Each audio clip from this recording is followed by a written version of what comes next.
What is your favourite RPG? Or top 3 or 5 if you can't pick just one. What is your favourite RPG or top 3 or 5 if you can't pick one? What's my favourite RPG?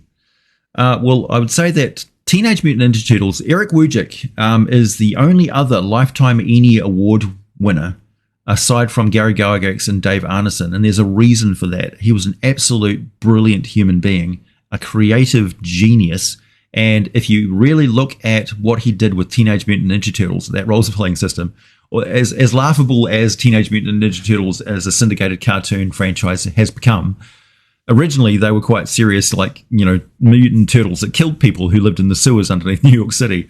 And like Casey Jones was a vigilante who beat the crap out of people in Central Park because he was a violent psycho.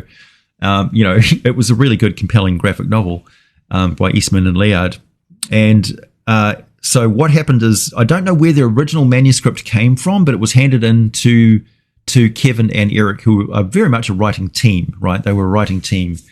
And Eric took the manuscript, and in 5 weeks, he wrote that entire RPG. And it's got the BioE point system, which is still used in Palladium and in Heroes Unlimited and Rifts and various other things. He wrote the entire background story, which has got the Utrom aliens and the Triceratons and the Deants and the Spinex and the Tubers and the Transmat device, and his theory that the reason why we don't see a lot of there's a natural organic way that empires build up, cover space, and then the byproducts of their technology end up mutating the populace thanks to pollutants in the environment. And that mutation leads to speciation and the breakup of their society into different subgroups. It's a natural evolution through technology. And I'm like, that is so brilliant. It's as brilliant as Frank Herbert's concept behind Dune. And he just put it into a role-playing game. The guy was a genius. And that was just mind-blowing for like 15-year-old me who's playing this game. And I'm like reading this and going, right, that's probably what our species is going to like evolve as. We're going to mutate and stuff. Little did I know that I was a mutant myself, but hey.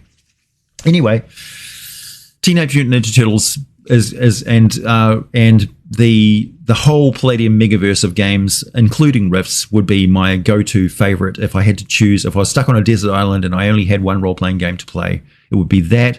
Possibly Fantasy Age would be a close second. It's the only thing that I've ever played which supplanted Dungeons and Dragons in our group for a number of months. That was similar to D&D, but quite different in the stunt system and stuff. And I'm glad that they've got a second edition update coming out soon. So I'm very, very much looking forward to that, because I really enjoyed Fantasy Age. That came from the Dragon Age game, and they made a role-playing system for it, and that turned into the Fantasy Age system. So yeah, that's really cool. World of Darkness, although I haven't played a lot of it, the small half session that I played, it seemed really good. And of course, Rogue Trader and Dark Heresy, the system for Warhammer 40k role-playing is really, really elegant and smooth, and I really, really enjoy playing it because it doesn't get in the way. It gets out of the way of role-playing. Also, I guess this is turning into a top 5, Numenera in the Cypher system. Again, another rule system that gets out of the DM's way, puts the onus on the players to roll a lot of dice, and the DMs can just concentrate on arbitrating the game and being creative. So those would be my top pick, I think, for now.